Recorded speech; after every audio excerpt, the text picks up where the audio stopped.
Bienvenidos a los estudiantes del ciclo 2 de la Facultad de Odontología de la Universidad de El Salvador. Mi nombre es Ana Yanet y será un gusto compartir con ustedes.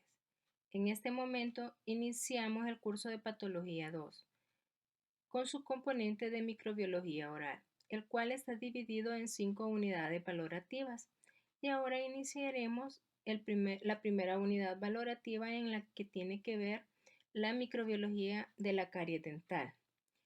Este curso tiene gran importancia en la carrera, ya que comprenderemos cómo actúan los agentes causales de las principales enfermedades en la boca del ser humano, razón por la cual adquiere mayor importancia para los estudiantes en su formación profesional, para que en los próximos cursos puedan comprender con mayor facilidad las enfermedades que ocurren en nuestra boca. El guión de clase que utilizaremos o que el programa nos pide desarrollar serán agentes causales relacionados con el proceso de caries dental y su diagnóstico. Para ello describiremos un diagnóstico microbiológico de la caries dental, factores metabólicos que pueden causar el proceso de caries dental y la localización donde estos pueden ocurrir.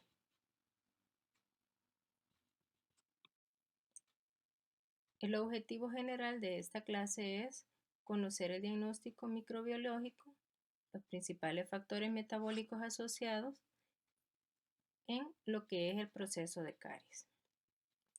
Es decir, en pocas palabras, estudiaremos o aprenderemos cómo los diferentes microorganismos pueden participar y a través de sus diferentes factores pueden afectar para que se dé el proceso de caries dental.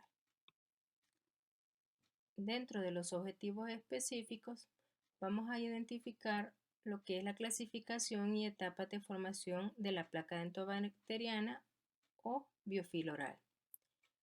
Estudiaremos también cuáles factores pueden estar asociados para que se dé el proceso de formación de la caries dental. A la vez, estudiaremos factores que influyen para que se dé el proceso de desmineralización y remineralización durante lo que es el proceso de la caries dental. Para poder diagnosticar una enfermedad independientemente, necesitamos tener aspectos a considerar para dar un diagnóstico definitivo. Y para las enfermedades de la boca no es la excepción. Primero necesitamos investigar o explorar lo que son los exámenes clínicos, es decir, cómo se encuentran los tejidos del paciente, las manifestaciones o síntomas que puede acompañar a la historia clínica que el paciente no comparta, los exámenes que podemos hacer a través de la radiografía, pero en este caso lo vamos a centrar en lo que son los exámenes microbiológicos. Pues durante la carrera vamos a ir conociendo diferentes exámenes o técnicas para hacer exámenes clínicos, exámenes radiográficos. Pero hoy en día nuestro abordaje es más desde el punto de vista de agente causal, por lo que nos interesa estudiar exámenes microbiológicos. Existen pruebas rápidas, existen pruebas convencionales para poder diagnosticar la cantidad o el riesgo que nuestro paciente tiene para poder padecer o desarrollar lo que es la enfermedad, en este caso caries dental. Hay diferentes microorganismos que existen en la boca, pero se han clasificado los que están más asociados a ellos, y dentro de ellos podemos mencionar el Streptococcus mutans.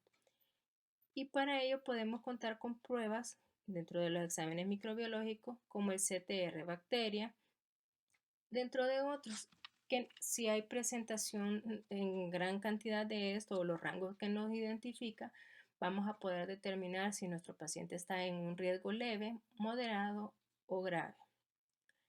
Pero vamos a seguir estudiando ahorita o vamos a partir de lo que son los agentes causales como tal.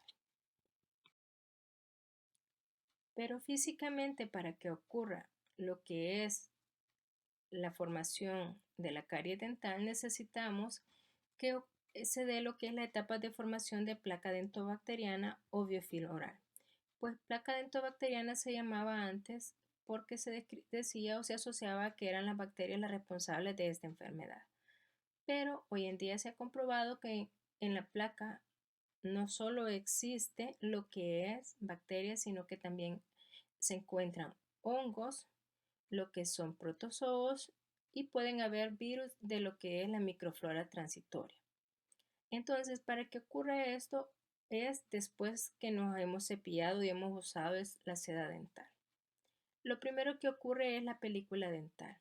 En ella, los componentes que van a estar presentes son los componentes salivales.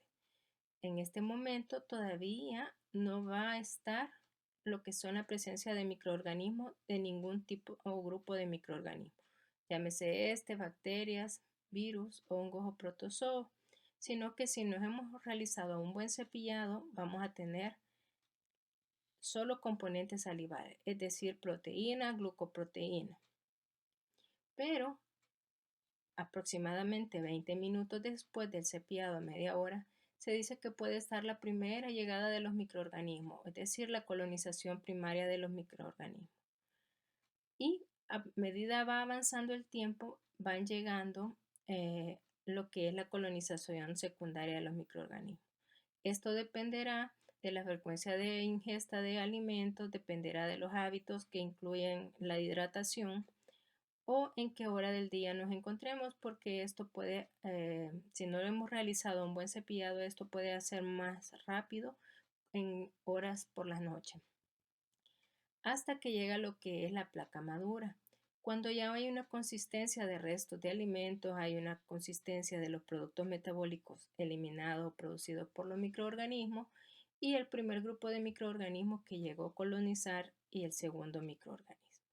Esto puede tardar de horas a días dependiendo de el tipo de saliva que tenga el paciente, del tipo de microorganismos que estén presentes y de los hábitos de limpieza. Si no hacemos una buena limpieza durante el cepillado, podemos dejar áreas donde la placa se vuelva madura y no revertir el proceso a que comience nuevamente con lo que es la película dental.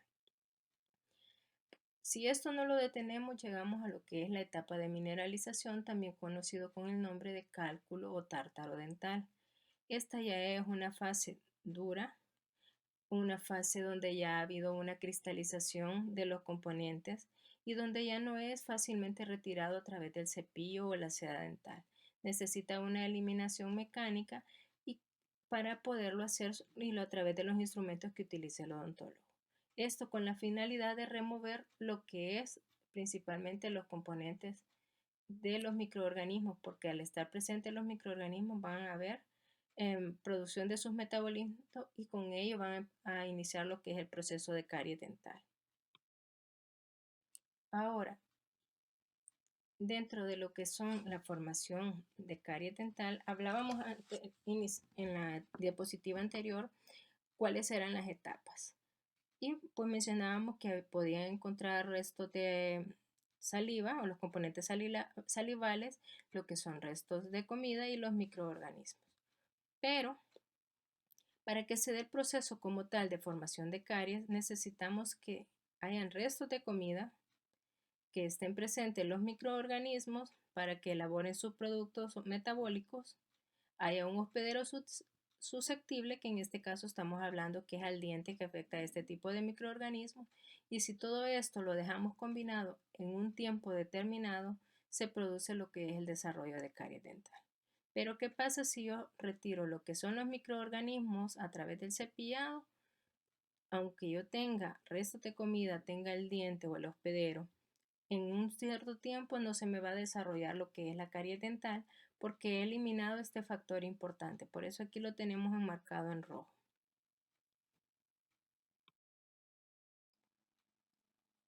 Veíamos cómo esa combinación de grupos de elementos, tanto el sustrato, la microbiota presente, el hospedero en un tiempo determinado, esa combinación nos produce lo que es el proceso de caries dental. Pero ese es un proceso dinámico porque si lo dejamos constantemente, entonces lo que va a pasar es que va a haber una desmineralización. Y aquí lo podemos ejemplificar de otra manera. Si tenemos descrito lo que son las bacterias con un comportamiento de metabolismo ácido, que es decir, que producen metabolismo ácido, van a desmineralizar, van a tender a inclinar por su acidez hacia la desmineralización. A eso le agregamos lo que es la mala higiene, que decíamos que si no eliminábamos el sustrato o los restos de comida, van a tener alimentos las bacterias para poderlos transformar en ácidos.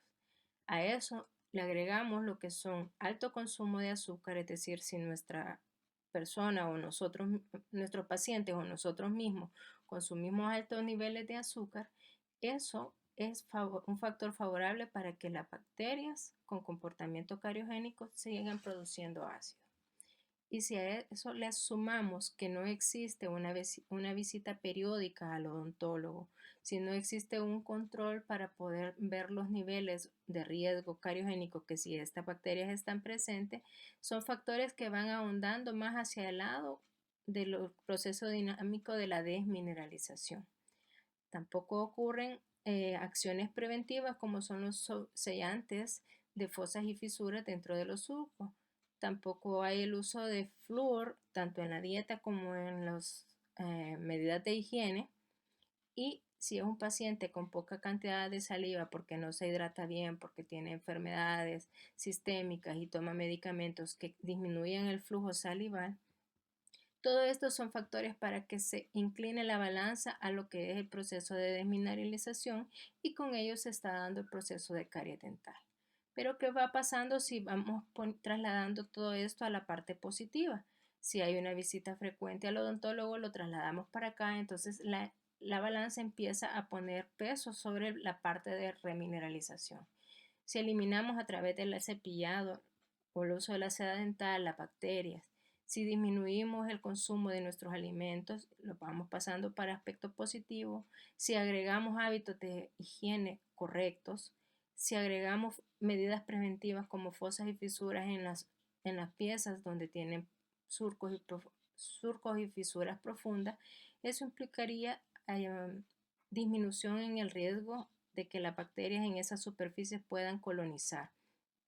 Si a eso le agregamos el consumo de flúor en las medidas de higiene o en las dietas y aumentamos la hidratación, todo esto se nos pasa positivo y mantenemos a nuestro paciente sano porque el proceso de remineralización se da efectivo.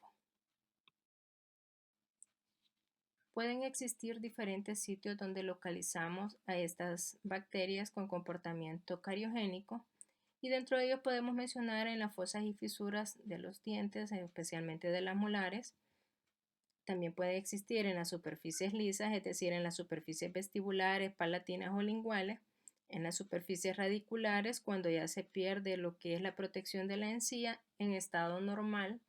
Y recurrente, ¿qué quiere decir esto? Cuando, por ejemplo, el paciente ya se le ha hecho un relleno o una obturación y no se tratan esos factores que hemos estado mencionando, como lo que es el hospedero, la microbiota, el sustrato y en el tiempo, entonces vuelven a aparecer nuevas lesiones cariosas, pues es un proceso dinámico y constante donde se remineraliza o se desmineraliza para que se dé lo que es el proceso caries dental. Hay factores, como les decía, que pueden influir para poder controlar, en especial a lo que son las bacterias con comportamiento cariogénico. Y puntualizábamos que el uso de flúor en la higiene en la dieta, el uso de los sellantes y fosas y fisuras, disminuir la frecuencia de azúcares o utilizar sustitutos de azúcares, pues las bacterias se ha comprobado que estas no las pueden metabolizar. Mejorar lo que son los hábitos de limpieza o cepillado, usando el hilo para las zonas que el cepillo no nos puede limpiar, o la seda hilo o dental o seda dental, o usando enjuagues o antisépticos bucales. A continuación se describe lo que es a través del video un proceso de desmineralización para que se desarrolle la carie. Es decir, lo que les he venido explicando de cómo se da la remineralización o desmineralización de una manera más dinámica para poderlo explicar. Lo podrán ver a continuación. Comparto con ustedes la fuente bibliográfica que pueden consultar para que enriquezcan este tema y en la siguiente diapositiva les dejo lo que es el link para que podamos reunirnos en una conferencia y podamos compartir acerca de este tema. Feliz día, que ustedes y su familia se encuentren bien.